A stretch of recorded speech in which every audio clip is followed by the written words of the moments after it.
Welcome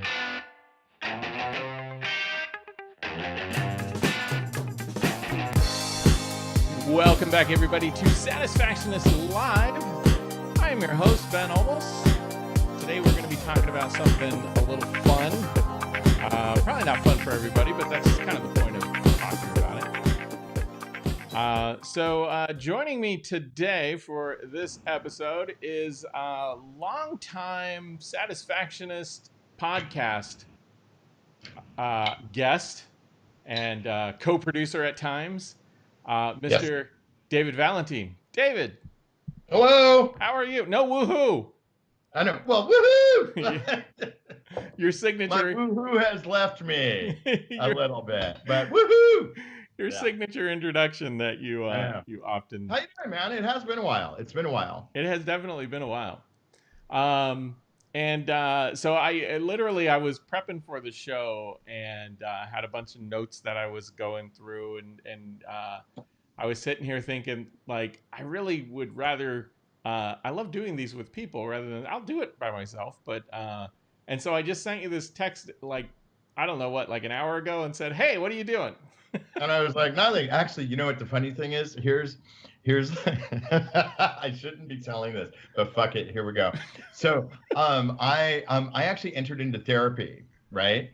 And I'm like, so I'm exploring that. Like I like the idea of getting the engine getting a tune-up before it fucking breaks down. Absolutely. Can I say F on? Can I drop the F-bomb on? Go right ahead. There's no censorship here. So yeah, no, and I don't think that mental health should have any sort of stigma or whatever. Absolutely not.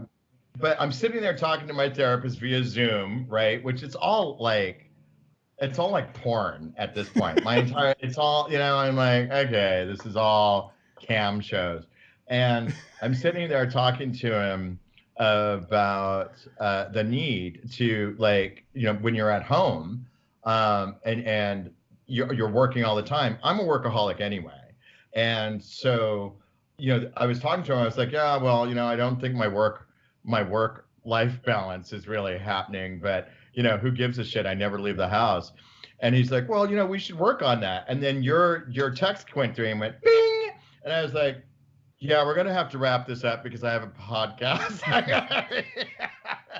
It's on work-life balance. Yeah, the work-life balance is, I don't know. I mean, I think it's really tricky right now for a couple of reasons. For me personally, it's, I've always worked a lot. And yes, I had my office, right? And I had my office, and I realized that I had made my office my home. Like, you were there. It was like pretty much this cush crash palace. And so then when COVID hit and I decided to close that down, and I didn't do it. It's interesting when you close your office down in COVID, people start sending you like funeral wreaths for condolences. Your business.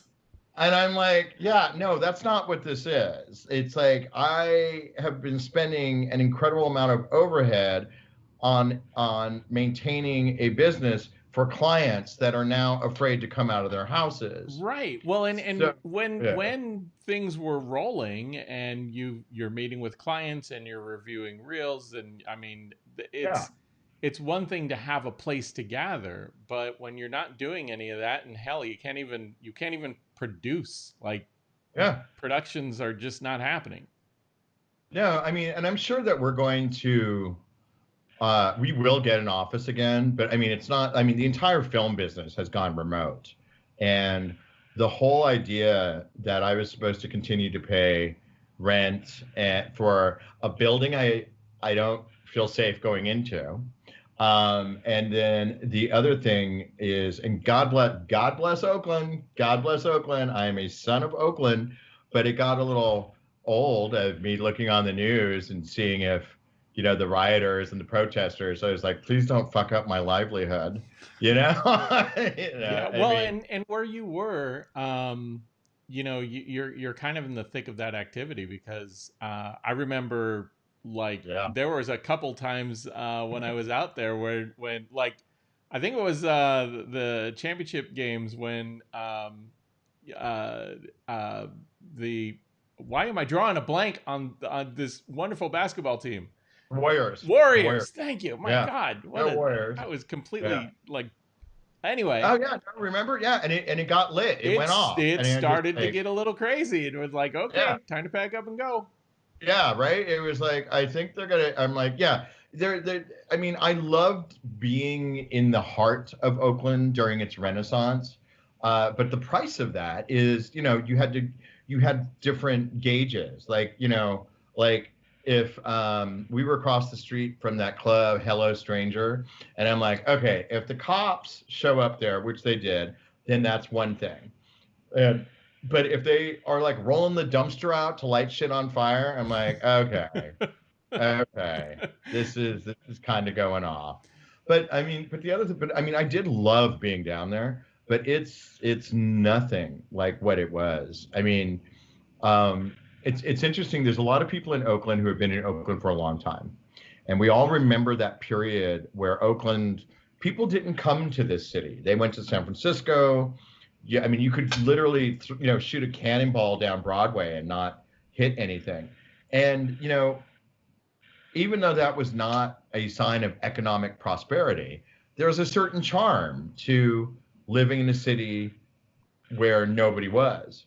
Right. Uh, and what is interesting is that since COVID has happened, um, this all of these what I call yuppie kennels, all of these tech buildings or buildings for people who work in the tech industry that are really tall, and then they all look like the Motel 6 or something on the inside, right? They're all like white walls. And I think there were at one point something like 30,000 places for rent in new buildings in Oakland prior to the pandemic. And everyone was like, "Oh my God, that's not going to be enough. The rents are going to continue." Oakland, not completely, because the rents haven't really been indicative. But the retail space where my office has been, like, it's almost reverting back to like this '90s, early 2000s thing where everything's boarded up.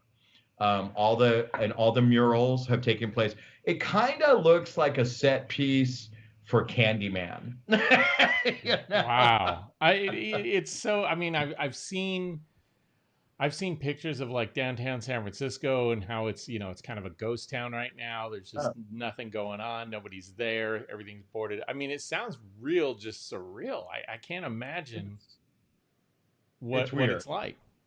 It's weird walking around. Like the financial district in San Francisco is like desolate. Like I literally, there's no one down there. And Union Square, there's no one there, and it's been disheartening, but also interesting. But it's weird to walk around these huge towers of commerce. And when you're down on the street, you're aware they're empty. You just look at it and you're like, that building's empty. Like, and the building next to it is empty, and the building across the street is empty. So it's weird to you know and what's really weird is that you look at them now and you realize how much stuff we're doing at home and how much work we're getting at home, and they almost look like antiques. They almost look like the relics of an age that has gone by, but that age is only 10 months old. It's It like reminds me of so when I first started my podcast a few years back, I was working with a friend of mine, Jim, who any folks who are longtime listeners might remember Jim. And Jim was in real estate and he was selling during, pre .com bust and all that other stuff. And he said, once the tech bust happened, downtown San Francisco was just a oh ghost yeah, town. Like there was just nobody there. He goes, literally just tumbleweeds blowing across the oh street. yeah. I remember that during the .com, but the bubble burst. This was around 2001 is when it really hit here. The apartment available rate in both San Francisco and Oakland was less than 1%. Then what happened is that those businesses tanked. And what was interesting is you saw all of these people who had come in from like the Midwest or whatever, they just moved. They were like, they pieced out, went back home or whatever. And what they left behind was miles and miles of empty apartments, empty buildings. But I mean, like even now, like my building where I've been here for so many years, I'm that guy You're who the can't. fixture there. Yeah. But like when I first moved in here, there was nobody else in this building on the ground floor. I felt like Jack Nicholson in The Shining. It was fucking awesome. But like people have moved, like, and it's weird living your life in empty buildings because it has its own definite vibe to it. And I think that if we were actually to go back and look at years ago in like Detroit and so forth. Like, I think the world is going through um, this massive shift where not only are people going to have to figure out how to work, but they have to figure out what their priorities are too. I mean, I will readily admit that my priorities are in the midst of shifting, Yeah. and what used to be important to me it's just not resonating anymore. So And that, by the way, brings us really kind of back to the topic of our conversation tonight, which is going to be around work-life balance. But something that we completely skipped over just because I think we just got caught up in being back online. Um, yeah. we didn't talk about your background, what you do, where you came from, and the stuff that you've done. So, real quick, Well, uh, used to sound sexy, and now it sounds like somebody should be sending me a sympathy card. You know? no, So, it's just on temporary hold. well, it's I mean, I think it's moving. I think it's changing, and I think that we're going to have to adapt to it. Let's ask Queeby how that went. Oh yeah. for, Yeah.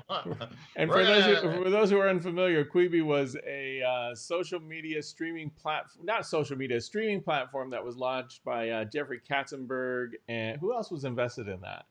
The woman who I think she ran for president at some point. Meg Whitman. No, Yes. yeah. Here's okay. I'm not going to talk shit, but I'm going to talk a little bit of shit. From the outside looking in, one of the things that was, I think, problematic with Quibi is that they were setting themselves up, they build themselves in some respects to be the MTV of video. The problem with that is everything about that analogy is antiquated at this point. MTV hasn't been MTV for 20 years, MTV is not the MTV of video. Yeah, yeah, exactly. And I think what was really interesting about that is I think Quibi would have been a hell of a lot more successful if it wasn't for TikTok. Yeah, and I will readily admit I am huge TikTok voyeur addict. Like I don't Oh actually man, make videos. Oh, but dude, I sit there and I'm like, oh my God, the I puppies. know. I Oh, see your Instagram stories are just like flooded with like TikToks that you yeah. forward. Well, because what happens is I appropriate other people's content to bring up my own numbers. Like I'm like, yeah, I mean, and that's actually how I justify it. Like hours and hours on TikTok. I'm like, no, I'm working. I'm programming the channel. But that's it's just me, getting off on TikTok. But what happened was Quibi's fascinating. It's a fascinating case study because there were so many things that they cared about that are no that they figured out the online public doesn't care about. So they were the whole thing, and I'm not qualified to be talking about this. This is totally just an outsider's point of view, but the whole thing was high end, uh, you know, theatrically based content that were stories told in like 3 minute increments.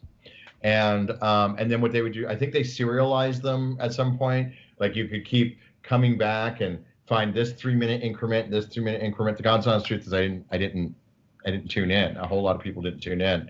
But I think what they weren't counting on was such this huge demonstration of that people.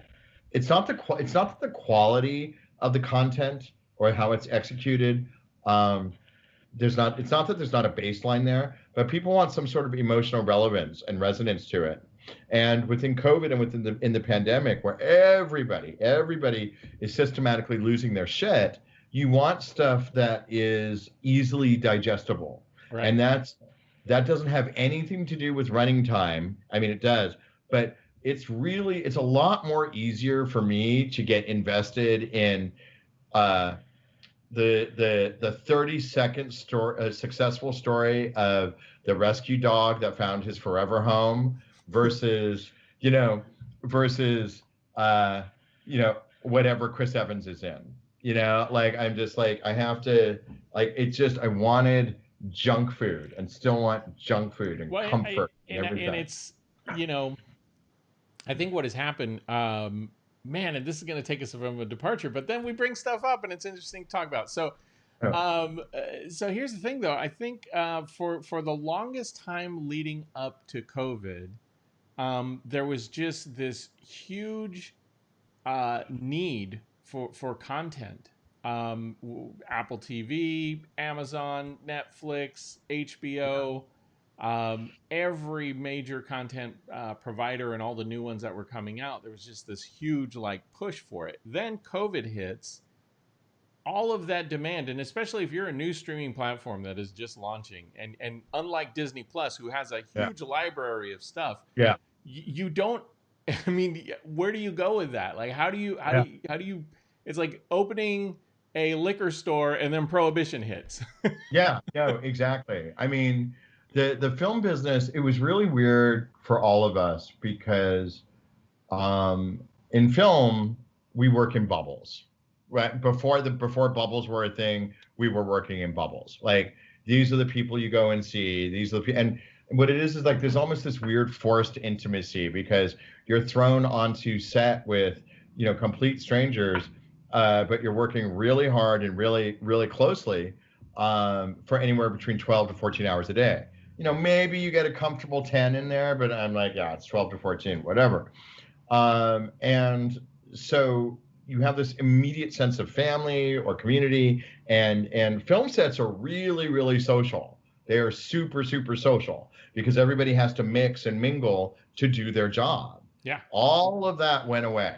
All of that went away and has not come back. I mean, you go on film sets now and everyone's like, hey, let me see your bracelet, and they're like, seriously, it's sad. I mean, it's Did you get your the film. temperature checked? Oh Did you yeah. come with Oh your my Did god. you come Oh with your yeah. sheet showing that you're clean and Yeah. you're Well, but not only that, there's people who are not allowed to talk to other people. yeah. Like you can't talk to the talent because the talent people figured out like talent and makeup and so forth, but talent in a really big way. They are like one of the only people who actually travel through all of the houses of production in order to get there. So they go to makeup, they go to wardrobe, they go to they have to get in front of the camera, then they have to sit there, and then they have to be measured by the the DP or the AC or whatever. Like they are interacting with so many people that the reality is the talent is some of the people who have the most risk. It also happens that in some cases they are also the most expensive. So please let's not cough on Nicole Kidman. Right. You know, And if the you talent know, goes like, down, like the whole production yeah, stops yeah. for But I however mean, long it takes. yeah, I mean, and well, look at Batman or the Batman. That's what happened there. Like they closed down, then they came up, and then their star got sick, and it was just like, seriously, why did you not lock that guy up? Like, Right. just And he's your you're yeah, on location. You've got tons of people there. You've got millions yeah. of dollars tied up in that locale, and then Oh yeah, everything gets put on hold. And what do? Send everybody back on a plane and then hope you can oh yeah. reconvene in 3 to 4 weeks? Yeah. Well, and the thing that is interesting, this will bring it back to what we need to talk about is everybody. So we in the film business, we're tough, right? We're tough. Like we know how to endure shit. We can go through 3 months of 18. Baseline 10-hour day. Yeah, baseline. Like, yeah, baseline. But we can go through, like we can look at schedules and go, okay, that's going to be 3 months of 14-hour days. That's going to suck. And then we do it, and then we do it. But we're also, the people who our plans always have plans. Like, okay, it's raining. I brought garbage bags. Everybody put them on, like that. Like we're good. We're good. The thing that I am finding, and this is interesting, we can actually talk about it generationally as well, Yep. uh, is a lot of people within film are from Gen X, and we're a tough group. We are a tough group. We are, rub dirt on it and walk it off. That's our group. And the COVID people, it's almost like we got everything we ever wanted exactly how we didn't want it. So film people, everybody was like, work at home, which on the outside looks great. You're like, oh my God, I'm going to be home. I won't be gone, you know, 10 hours a day plus 12, plus two for commuting or whatever. Like, I am going to be home with my family and my children, and I'm going to be able to be a integral part of their upbringing. And then COVID happens and says, yes, that is great. You get all of that. But by the way, you cannot leave. Your children aren't going outside. Your wife is going to get really sick of you. Like it's like we literally went from a world where we were never home to that's all we were was home.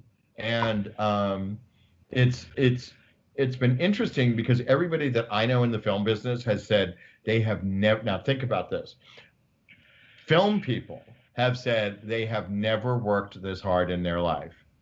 They're at home, they're getting everything they want. But like we were talking film people who are like used to, you know, 20-hour days in the desert and everything like that. And it's taking a toll on people. And I think the problem there is for film, you have a deadline. This bucket of shit is going to have to be drank in 3 months. We don't have a deadline for this. We don't have a deadline. The release dates keep moving, and consequently, what we are left with in our business, that is, let's face it, it's a dumpster fire at this point. Hey, I mean, what is it? AMC. AMC was listed as a junk bond. Yeah. Yeah. Like, I mean, they Regal. I mean, all the people who showcase movies are on the verge of non-existence, yeah.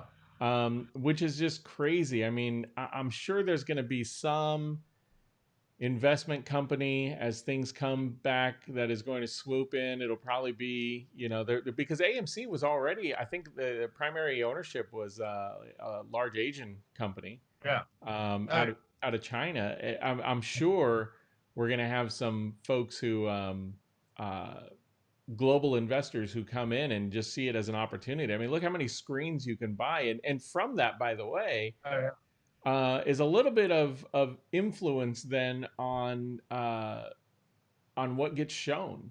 Oh yeah. Already I remember when Paramount made the decision to stream Trolls, and Mhm. Yeah.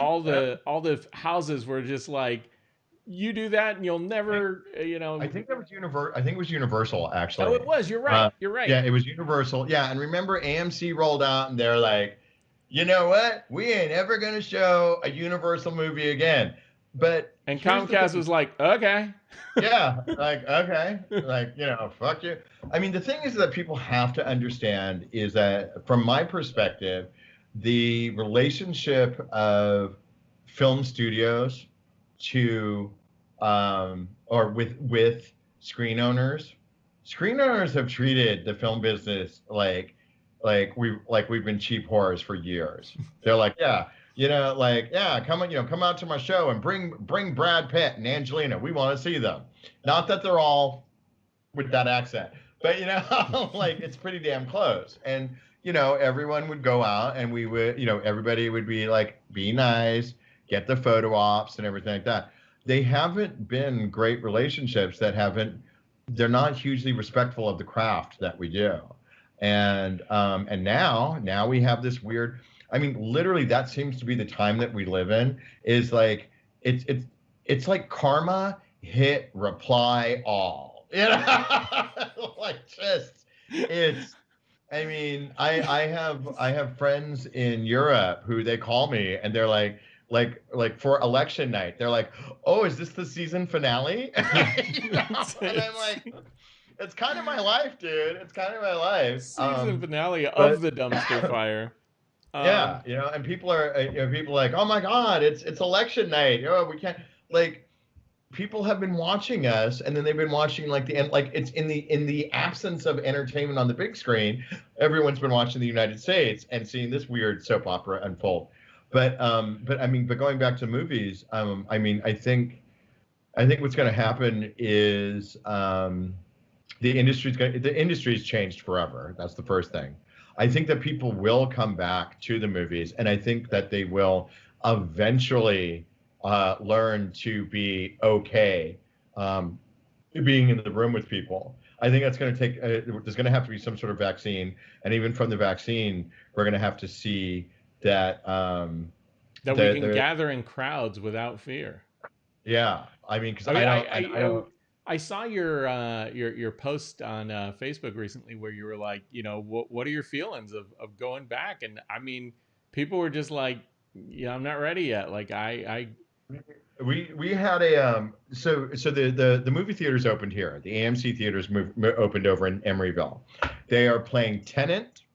Uh, they are playing New Mutants. And a couple of other movies that I haven't heard of. And then they are on the rest of their screens. They're showing like One Flew Over the Cuckoo's yeah, Nest, just yeah, like around. just random shit. And the problem the problem that I see there is, well, here, let me go back. There was somebody on the board who, like some young gun, and we can talk about the generational issues there, but some young gun who was like very much like, we need to go to the movies and we need to support the movie theaters because if we don't support the movie theaters, there's no movie industry. And I was like, and I just looked at him and I was like, okay, A, learn how to read a room. This is not the room to be doing that in. And B, you're asking for a solicitation of compassion to an arm of the industry that, you know, has treated us like shit for years. So, I'm just kind of like, I mean, and the attitude, I know that everyone's like calling for unity and forgiveness, and I'm kind of like, nah, nah. Well, Uh, okay, so circling back to yeah. our topic, by the way, of work life balance. So one of the things I was saying before we got on, and kind of where I kind of feel about this whole topic in general is that when people get to the point where they feel like they need work life balance, it's probably because they're not doing the job that they want to be doing.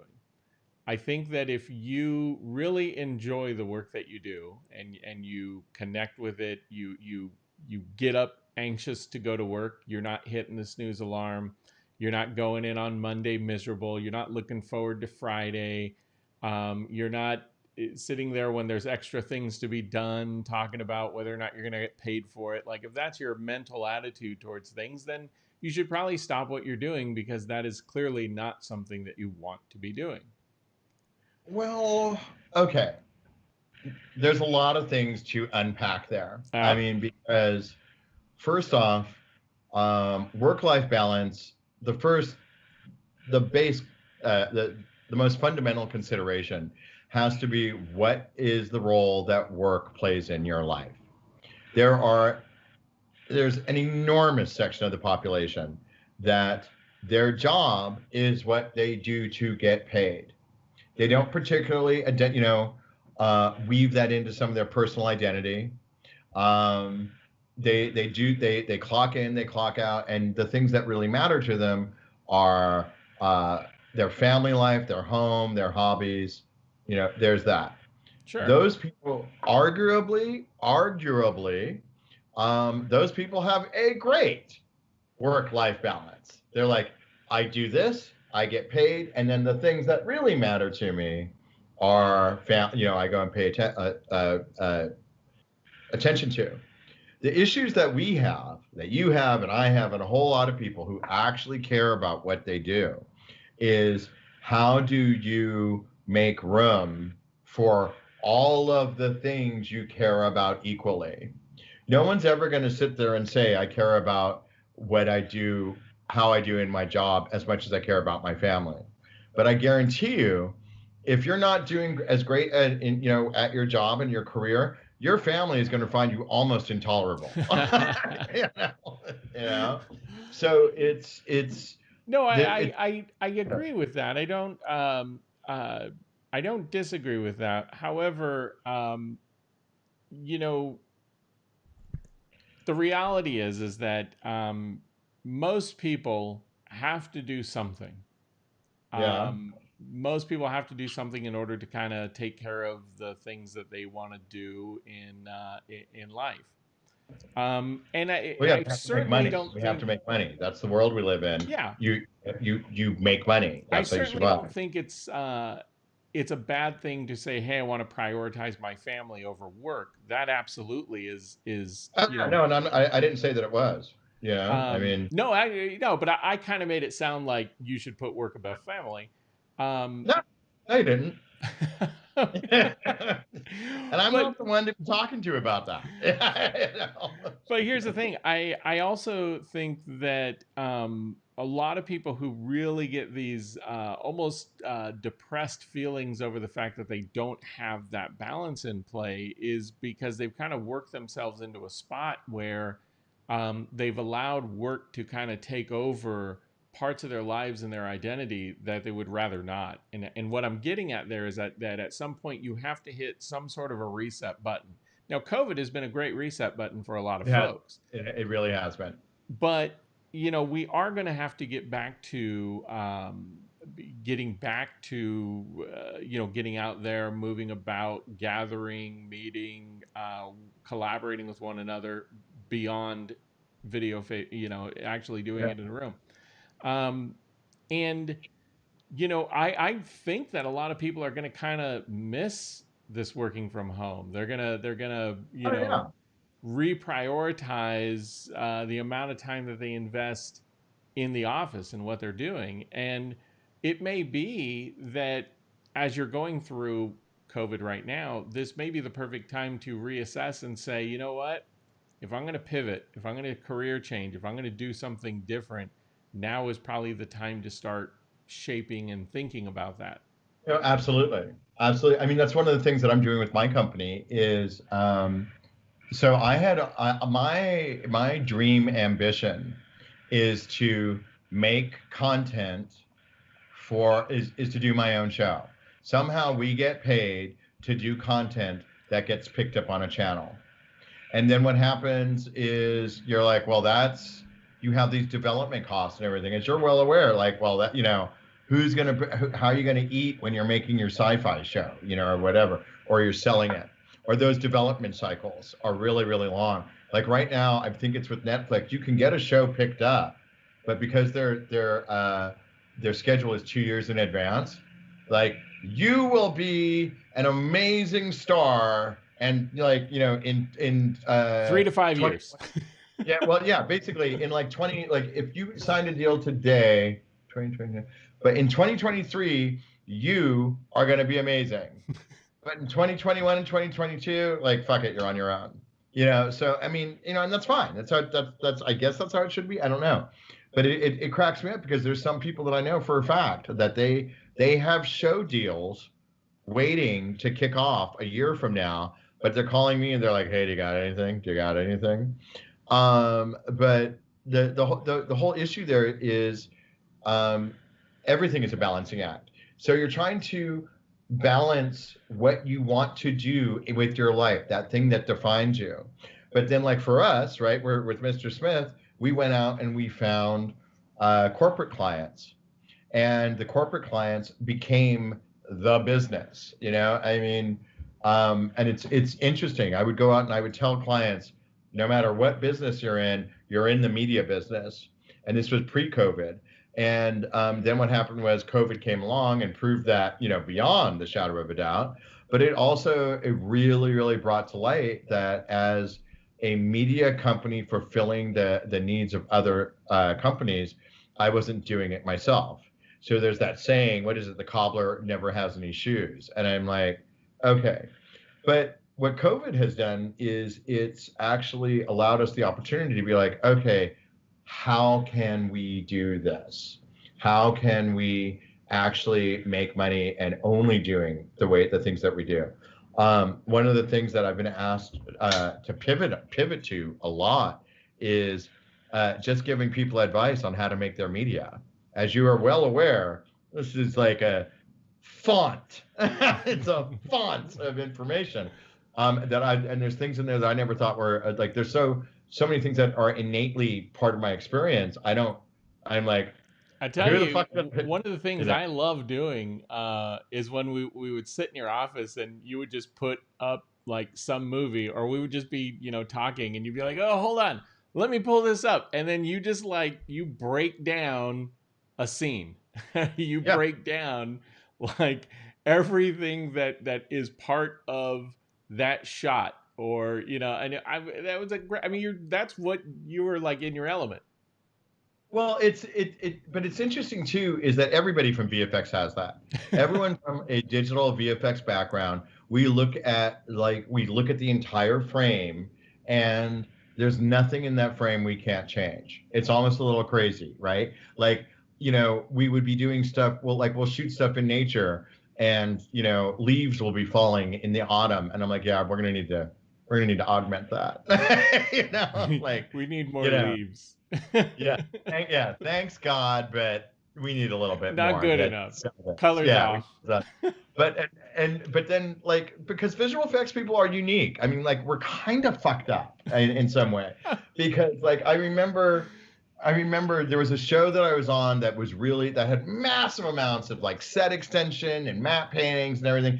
That all I did for months and months and months was go into the screening room, every day at 8 a.m. and we would just look, on the big screen at beautiful images, and they're not good enough. They're not good enough. Why are we looking over there? What is that going to say? Is that a matte line? Like just tearing it apart. And then afterwards, my sister took me to the Grand Canyon. And I'm sitting there so burnt out and so tired.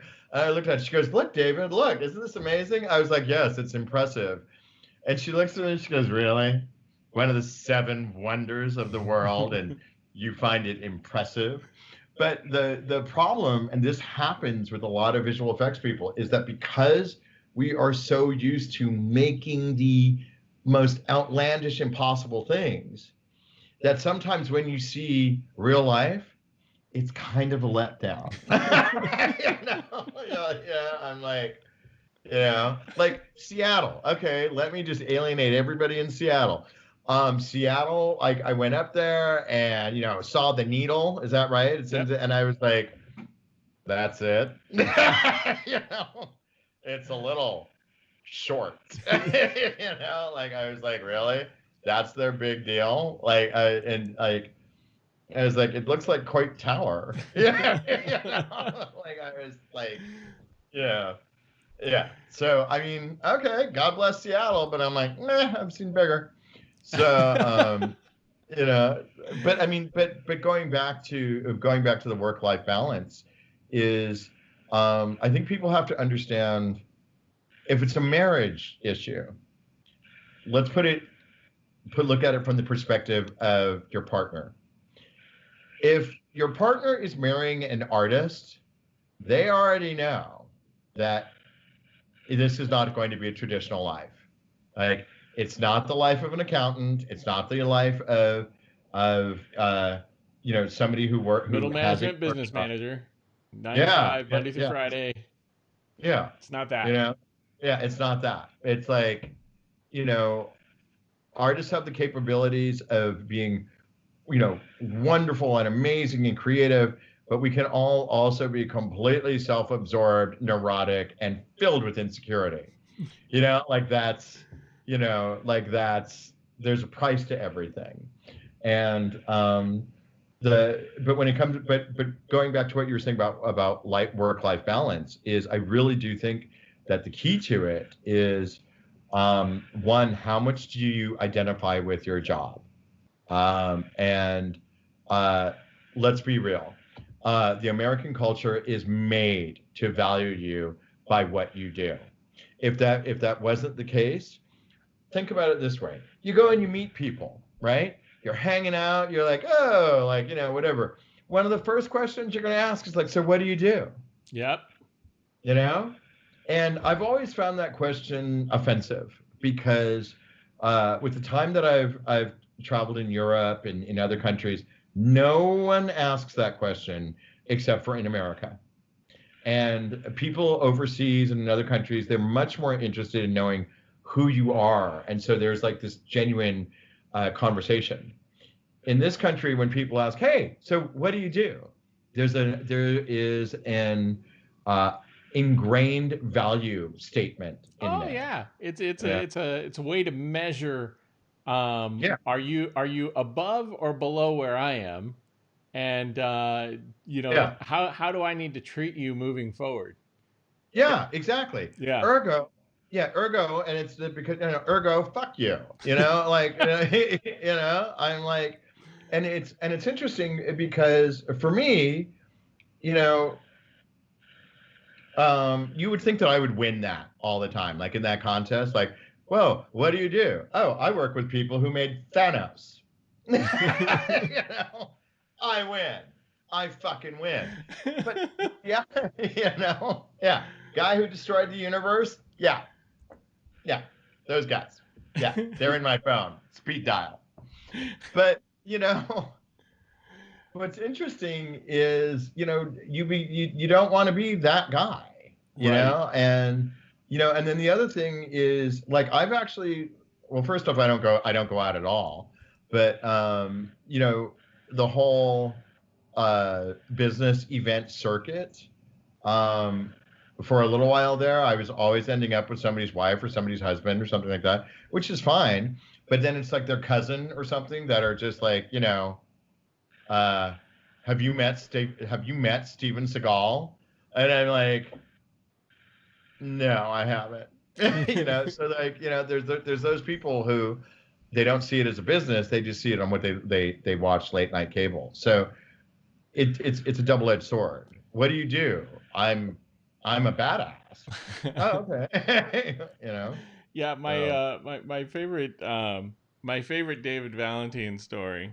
Um, but there's a lot of favorite stories, but one of the ones that I love is when we were sitting in your office and we're like scrubbing down the your first office when you had the writable wall. yeah, yeah, We're yeah. scrubbing it down. We were prepping to put more notes up, and you were like, oh yeah, I was talking to my friend Gore, and jokingly, I'm like Gore Verbinski, and you go like, yeah, do you know him?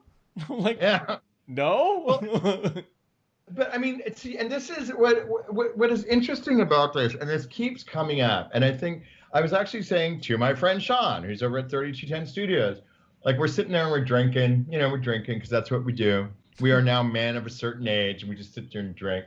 And we're sitting there tripping out on that. Like we've gotten to this age within our careers where people just respect us. Like whether we deserve it or not is up for grabs. Actually, Sean is amazing and he totally deserves it. And like seriously, that guy walks on water where I'm concerned. Me, I'm a whole nother story. I'm like, I just make shit up, right? But we were sitting there and I was telling her, I was like, have you noticed the older you get, people just treat you with respect? And he's like, yeah, like what the fuck is that? And I was like, I think they're like giving us kudos for the fact that we're just not dead yet. you know? So it's like we give you respect for being alive. But it also speaks to the stuff that we've been through to get here.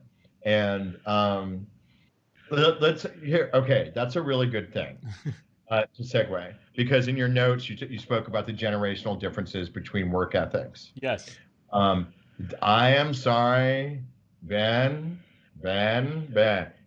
There is a difference, and I would love to sit here and like break the mold and everything like that.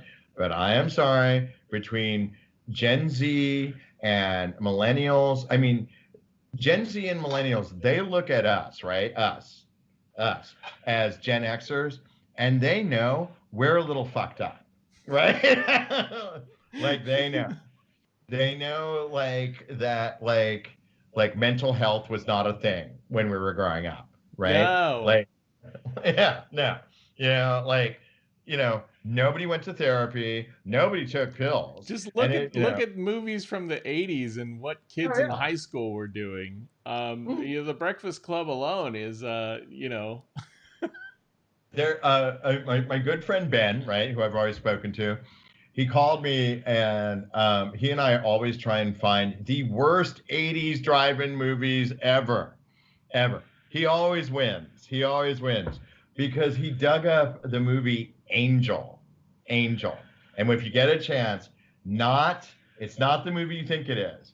It's not it's not the Lisa Bonet I'm gonna screw Satan in the rain movie. It's not that movie.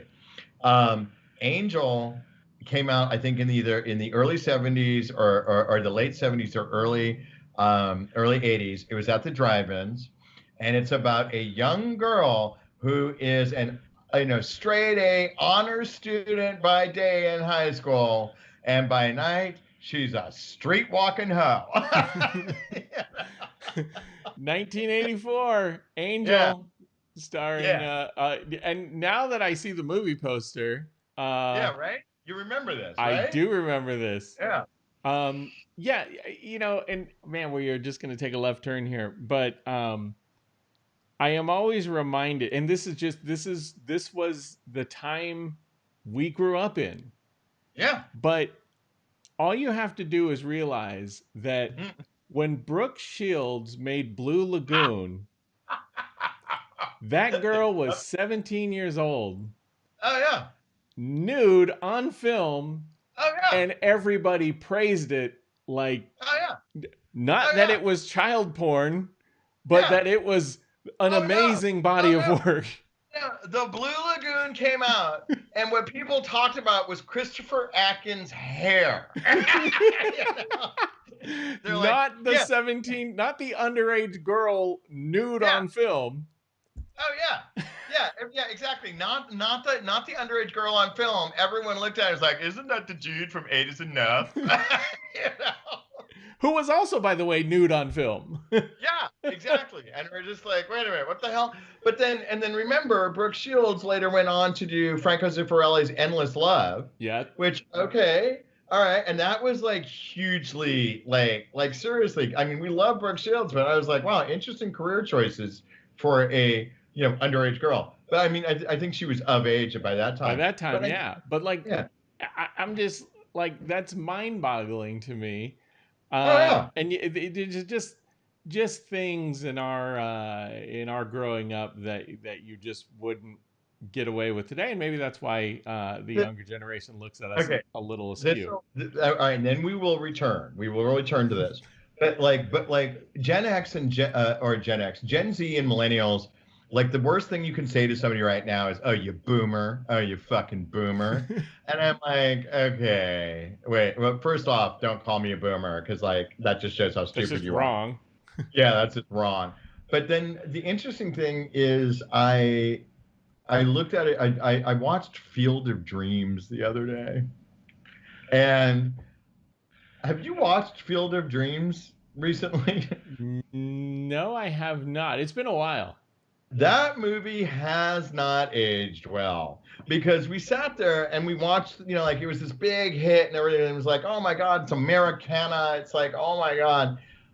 If you look at it now, you're like, wait a minute. So just so I'm clear, Kevin Costner builds a baseball field in the middle of his cornfield because God told him to do it. If you actually look at it now, you're like, okay, it's about a guy who's on the edge of financial ruin in middle America who hears voices and builds a baseball thing in the middle of a diamond in the middle of his cornfield. And the only black guy in the movie, James Earl Jones, goes into the cornfield to die, and we're okay with that. There's a ton of movies that are just plot holes. Hey, by the way, and I'm on the spot fact checking myself, but want to make sure that I'm clear about this. So, Brooke Shields was actually 14 years old when the Blue Lagoon was filmed. However, uh, all of her nude scenes were performed by a 32-year-old stunt coordinator. Oh, because that's so much better, right? Well, I mean, No, but think about it. So now we can twist it. So all the young men who went and saw Blue Lagoon looked at 14-year-old girls with the expectation that they would have a 32-year-old body underneath that. Like, yeah, right. But that's the age we live in now. Like everything is taken to this level and level and level and level. Um, and if anything, that goes back. That actually also informs our decisions about where we spend our time. yep, Um, if you, the one thing that people don't talk about COVID ahead of time, or at least in San Francisco and in Oakland, and I'll just call it pre-COVID life in Oakland and San Francisco fucking sucked. It was bad. All right. San Francisco, a city that I was born in, that I absolutely have so much love for, hasn't felt like my home for like 10 years. And what happened was the city turned its emphasis to finance and tech. Good fucking luck with that, guys. But and so what happened was everything I loved about that city, and people sit there and go like, oh, it's not a big deal. I'm like, no, no, no. The artists, the restaurants, the bars, it all went away. yeah, And then what happened is you started getting, hipsters in there who would like a three family generation taqueria would close down, and they would move in and put in an antique bike place in the Mission. Like I'm like, there's no there. And so, and then the same thing that was happening with Oakland to a lesser extent is that the gentrification of Oakland was just wiping out any sort of black roots we had in this city. Like people could not afford to live there. The one thing that we have learned about um, recent events is that if you don't acknowledge and own your history, somebody else is going to come along and rewrite it for you. And I think that's one of the problems with gentrification is that it wipes out everything that was there before. So people were going to restaurants not because it's been there for 20 years or 30 years and it's a staple. They're going there because, oh my God, it's got so many Yelp reviews. And I'm like, oh my God, like eat shit. So we were losing our history, uh, losing our patience, and we were losing the respect for personal space. I mean, you remember going out on the street by my office? Jesus, everyone was like right up your ass. Like, oh hi, how you doing? Hi, hey, hey. And I'm just like, look, can you please take a step back? Like, can we pretend I'm at like an ATM and you actually know what personal space is?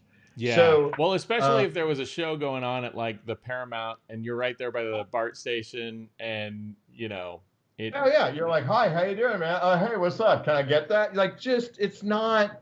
First I mean, Fridays were getting a little rich too. first Fridays were a thing where everyone smoked that sweet chronic, right? And and then they would, oh my God, man, these poor people, they would like walk around and they're like, yeah, I'm on that chronic. I'm like, no, you are in a coma. you know, like literally, I know that in your head you think you're chilling. I'm like, dude, you are flatlining on it. Yeah. And but I mean, I think the thing, and this is what brings us back to our topic of work-life balance. I think COVID has forced this massive slowdown, and I don't think that people are going to be so keen to get back to the speed at which it was at before. Yeah. Because here's the thing, and I know I'm pontificating, and people at this point are like, "Oh my God, shut that guy with the hair up," but like whatever. Um, the thing is that it used to be because everything had sped up, what happened was it actually created a space for people who were either in support staff or middle management or whatever to not so much their jobs weren't so much based on deliverable results. They just had to move it along. They had to move it along, which, one of my clients was like that. Yeah. We'll just hold that one there. But COVID has slowed everything down. The stakes are higher, and so now what happens is people value their time more because you can, it's interesting to me that when you're talking to people and they're coming at you with the same language, like it's January 2020, you know, like I'm like, are you high? Like, newsflash, we are entering post-apocalypse. Yeah. So, You don't you just know, get by on the stories you tell. You actually have to prove that you can do something. yeah, I had a meeting the other day where somebody actually said, "Well, we're going to pilot that in our second quarter, and we'll be picking it up at that point." I was like, "So that's a no," and they were like, "No, no, I'm not here to make a judgment call on it." And I'm like, "Okay, and I actually said to them, and I was like, we need to get past this point where managers are having meetings with managers because if decisions aren't getting made, then fucking send an email. You know, you know, like just send an email. And the thing with work-life balance, I think, which is really, really troubling, is there's a lot of people. Oh my God, there's so many people who are out there and they're working really, really hard, and they're trying to balance, uh, you know, uh, you know, educating their kids at home, trying to spend some quality time with their husband or wife. And then what happens is they're spending so much time on stuff that is of no consequence. And I think that contributes really a lot to the balance. Case in point, if you have a project manager, right, who's like, "Hey, I just wanted to go over and check all the milestones and see where we're at." I'm like, "Dude, send an email because am I supposed to sit here and take up all of my time so you can go back and justify your position that you're insecure about and figuring out how to pivot on? Or can I go help my wife educate our kid who is learning from home for like the seventh fucking month in a row?" Right.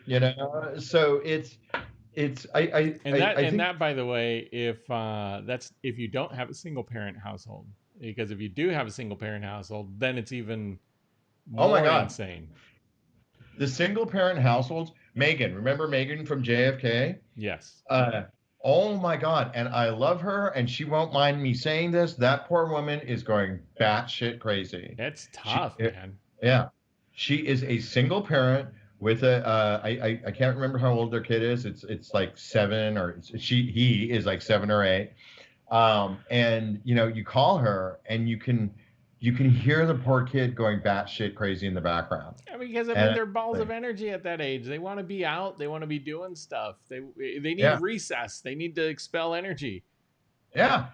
Yeah, I mean, like seriously, like, but here's the thing: like, she needs to take her kid out and just run him like a horse, right? Like a border And collie. yeah, like just Just throw a run up the frisbee. hill, run down the hill, play with the stick, like do whatever it takes. But she can't. Well, one, because at this point she's probably looking for a job, but two, she would get trapped into meetings about, where somebody hadn't done their job and they're looking for a decision to be made, but nobody's qualified to make the decision. So let's all just sit around and have this meeting so they can report back to the powers that be, "Oh, we're moving the needle." And We I'm had a like, but meeting. but while you're moving the needle, my kid is going crazy. Like literally like, about to start like eating spoons.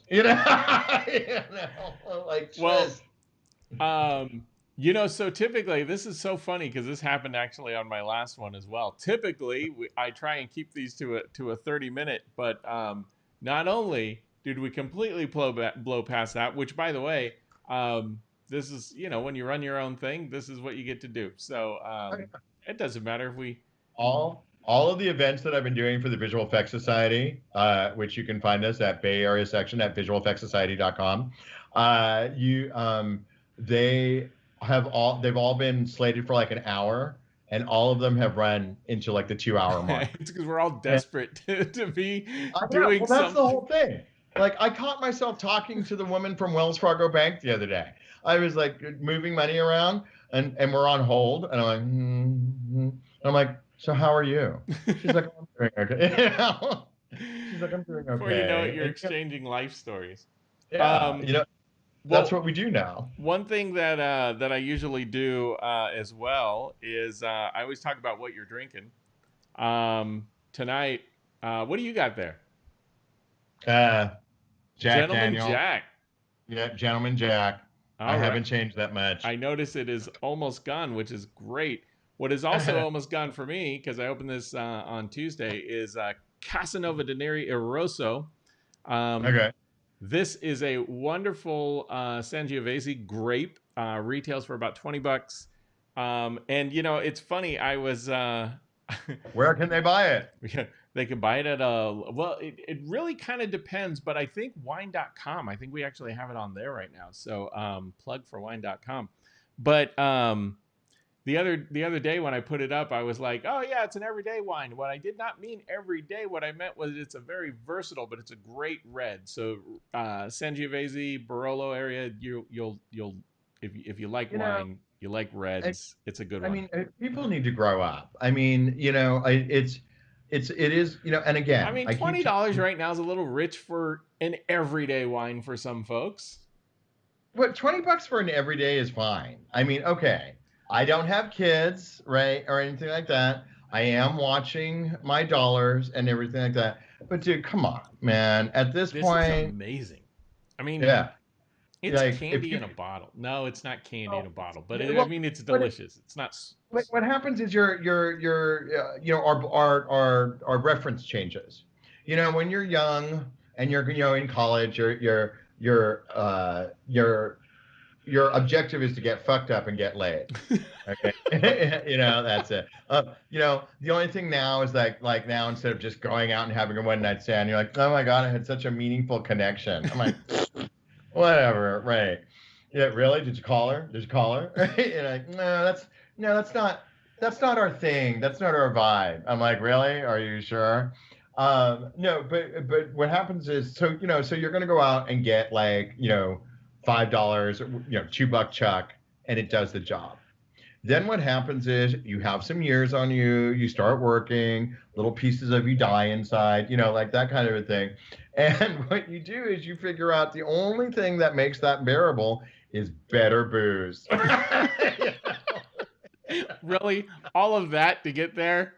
Is better booze. So, you can take, like, it's great if you can find a $5 wine that tastes like a $20 bottle of wine. But the real kicker is finding a $20 bottle of wine that tastes like a $60 bottle of Well, wine. And the special occasion shit is when you find the $60 bottle of wine that tastes like a $200 bottle of wine. the reason that $5 bottle of wine tastes like a $20 bottle of wine is because this ingredient not talked about. We'll have to dive into this on another show sometime. Yeah.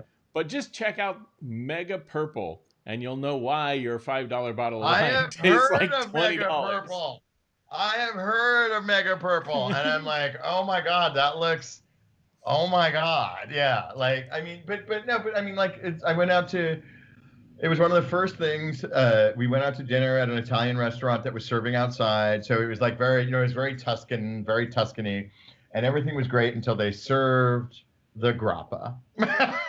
Grappa is delicious. Grappa is amazing, but that shit comes up on you like it's just a hammer. Like, you're It's fine, and then it enters into your bloodstream, and all of a sudden you're like, oh my god. Like literally you go from I'm fine to wasted. Like, Yep, just to holding on to the earth to keep from falling off. yeah, exactly. And it's not even like a good buzz. I mean, it is a good buzz, but you're just kind of like, oh my god. And then I read somewhere that grappa is made from the skins of grapes, Yeah. like it's the skins. And and I'm sitting there, I mean, seriously, I have been like so screwed up on grappa. I've been like, can somebody else flush because I'm so tired. If you yeah, if you've never tried grappa, it is definitely it is definitely it worth trying. it is Um a wonderful way to polish off an Italian evening. But if they bring the barrel out and put it on your table, just refuse the barrel. It's a digestivo almost. It's a little thing. You just kind of do it, and you're like, oh. Um, but do we need to get back to the secrets of work-life balance? no, because we are going to wrap. Okay. Okay. We're going to Well, wrap, but then but here's the thing. The secret of work-life balance, really, really quickly, is one, uh, uh, don't categorize your priorities. Don't make them like that. Like, okay, I'm going to work from 9 to 5, and then I'm going to spend time with my family. That is not the world we live in anymore. It's like 9 to 5. Your kids are going to run up to you. Your wife or husband or partner is going to be like, okay, like everybody needs a little help from one moment to the next moment, yeah. and that includes that. Yeah, and that includes us. Like, like we as men, we're supposed to be all super strong and everything like that. I will readily admit this has sucked, and Yeah, it has. there's been a couple of times that I'm supposed to be the guy in charge or whatever, and there's been more than once that I've like, you know, gone down the plans like I do. Okay, we're going to do this, we're going to do this, and then you get to the bottom of the plan, and every single contingency that you were hanging on to is gone, and you're like, okay, so let's just take a nap, or something like literally you can't nap. No, But it is tough. I think you have to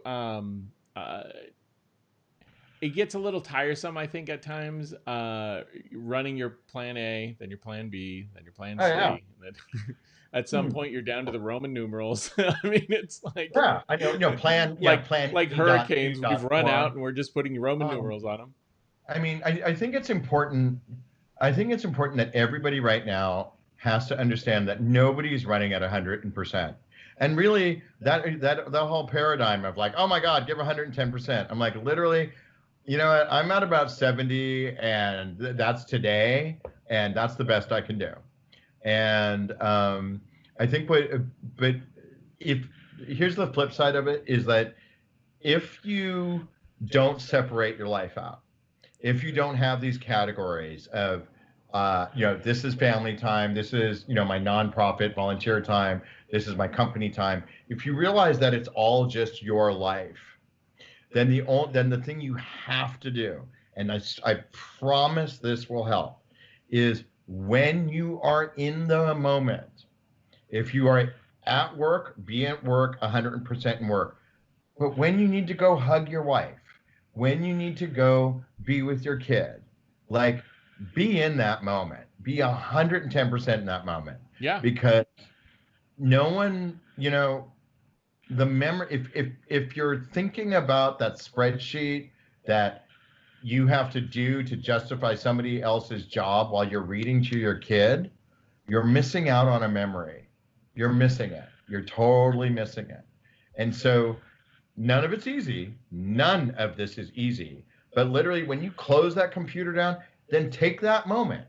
And that's what's really hard for people at home right now, is that they don't have any breaks. They don't have the moment to sit there and exhale, because the minute they do that, they're off onto the next, you know, thing. you know, yeah, little Billy ate something he wasn't supposed to. And I don't know how, like, literally, if you have to, hide in the bathroom, or you know, go and take a walk for the mail, or linger while you're looking for Amazon packages that aren't there.